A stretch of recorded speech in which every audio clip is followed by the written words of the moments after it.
the response to Winston was very good because it was coordinated by the government.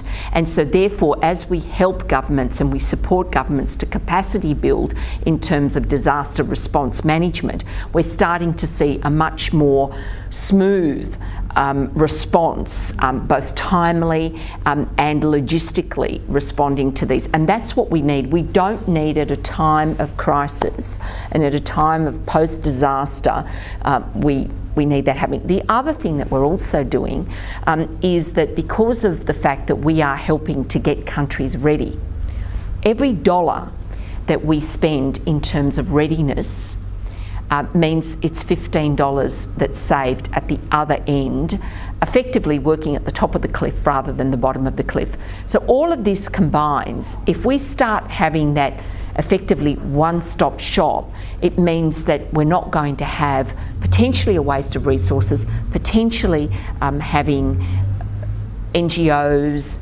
and or collaborators falling all over each other, and we're really targeting, because that's what really needs to be done after a crisis. You need to just target the aid where it's needed the most. If I can give you this anecdote, when Tropical Cyclone Winston happened, the first thing that obviously the Australian public saw was this devastation in Fiji, and many people, Fiji has about 750,000 tourists a year. Half of those are Australian.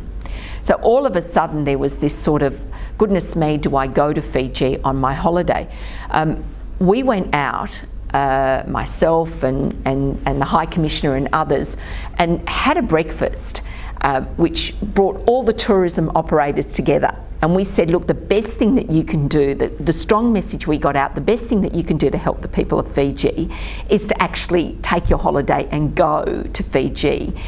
And we saw more tourists going from Australia after Tropical Cyclone Winston than we did before. Now, that's only a little story, but it demonstrates that getting that positive message out and getting a constructive message out, the Australian public were receptive and they understand, because ultimately one of the things that I found is by refocusing and focusing our Australian aid in our region, people do understand, and that's where I think that by helping our neighbours, Australians understand that concept of helping your neighbour, and that's what we're seeing.